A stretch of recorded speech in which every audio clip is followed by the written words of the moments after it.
Hello, I'm Yvonne Caldwell, Dean of Instruction, and I want to welcome you to the 2020 Memorial National Honor Society Virtual Induction Ceremony. I will be the Master of Ceremonies. Joining me are Mr. Alvarez, Principal, Mrs. Fanning, NHS Sponsor, Mrs. Eddy, AP Biology and Anatomy and Physiology Teacher, Mr. Thompson, AP Environmental Science Teacher, and Mr. Blaha, AP World History and UT On-Ramp Social Studies Teacher, along with our inductees. At this time, Mr. Alvarez will officially begin the ceremony. Welcome students, parents, guardians, grandparents, and invited guests to our National Honor Society induction ceremony. Today is a special day in which your accomplishments are recognized. As the principal of Memorial, I acknowledge your hard work and dedication and commitment to excellence. Normally, there is a table at the stage which is set with 4 empty candle holders and 1 central lit candle. As the NHS officers review the pillars, a candle is lit and placed in the candle holder. New members are then inducted into NHS by the chapter president, the principal, the chapter advisor, and the NHS officers who become the criteria presenters representing the pillars of scholarship, service, leadership, and character. But due to COVID-19, our senior members are not able to lead the ceremony because NHS officers have not been selected. Students need to be inducted first in order to have the election of officers. We want to formally recognize those students who have been selected by our faculty for successfully completing their candidacy and are being inducted as new members of the Memorial NHS chapter.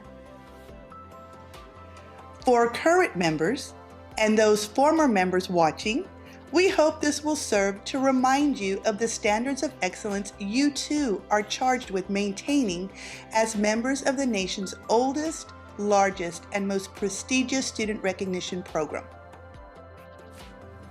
Our chapter is proud to have been inducting new members since the 1980s. Today's ceremony indicates the continuing emphasis on excellence that we represent for our school and community.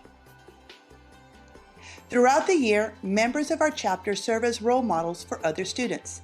In addition to the strong academic records that established our eligibility for membership, our chapter members are leaders in many student organizations, and they tutor other students to help them reach their goals.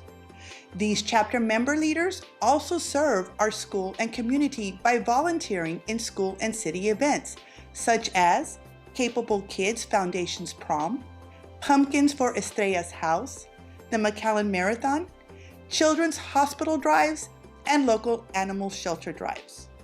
We are proud of this record of accomplishment and welcome these new members who bring new energy in support of our continuing work as NHS members.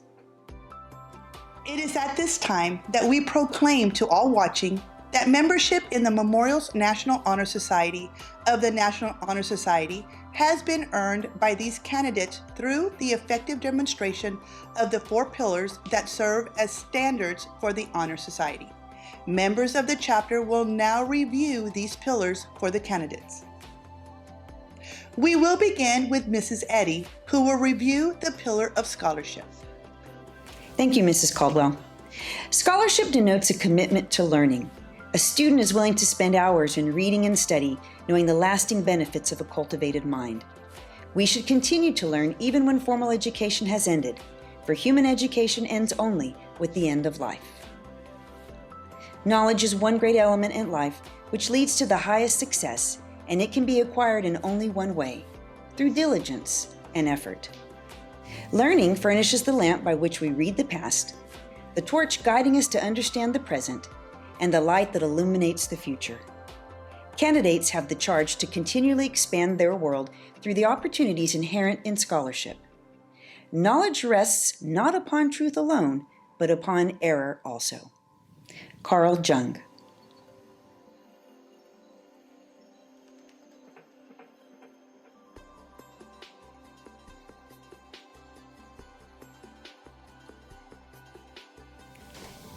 Thank you, Mrs. Eddy. Next, we have Mr. Thompson, who will review the pillar of service. Thank you, Mrs. Caldwell.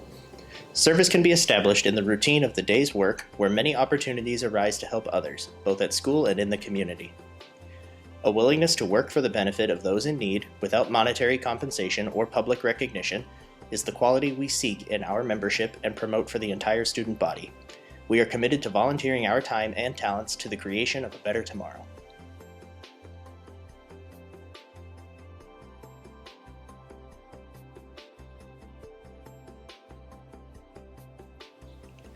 Thank you, Mr. Thompson. Mrs. Fanning will now review the pillar of leadership. Thank you, Mrs. Caldwell. Leadership should exert a wholesome influence on the school. In taking initiative in classrooms and in school activities, the real leader strives to train and aid others to reach their common goals of success. The price of a leadership is sacrifice, the willingness to yield one's personal interest for the interest of others. A leader has self-confidence and will go forward when others hesitate. No matter what power and resources may exist in a school, community, or nation, they are ineffectual without the guidance of a wise leader. Leadership is always needed. Thus, to lead is a meaningful and substantive charge to each of our members.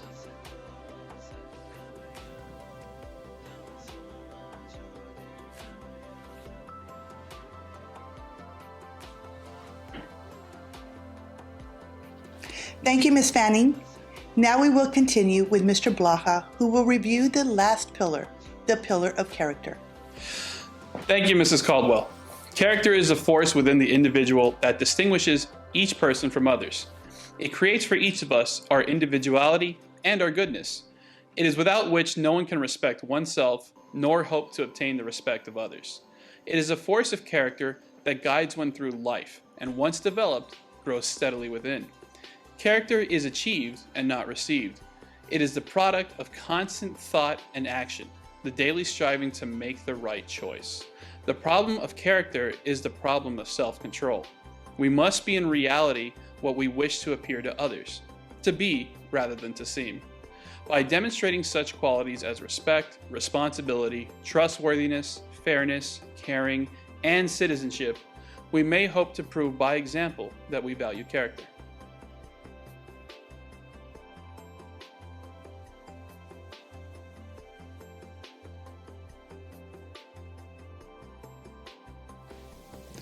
Thank you, Mr. Blaha.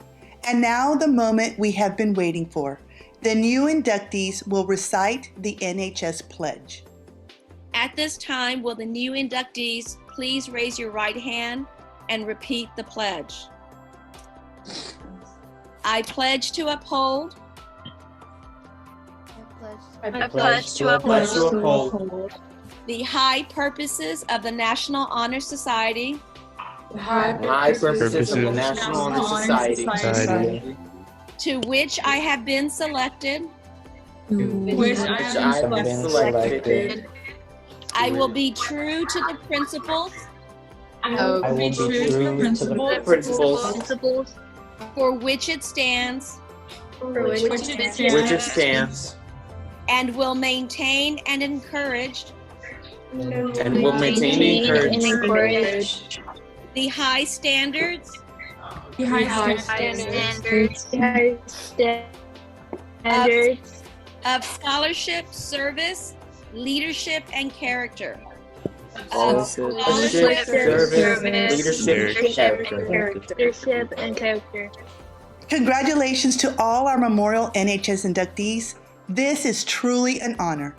At this time, Mr. Alvarez would like to share a few words. In closing, always remember that induction to the Honor Society is a beginning, not an end. You're all well on your way to making great contributions to society and are on your way to leaving a legacy to other students at Memorial. That hard work and perseverance will help you reach your goals. Congratulations to all of you once again. Please continue to make Memorial High School proud, your teachers proud, your parents proud, and most importantly, make yourself proud. Thank you once again. Well, this concludes our 2020 Memorial National Honor Society virtual induction ceremony. Thank you for participating in this prestigious event, and again, congratulations to all of the inductees of 2020.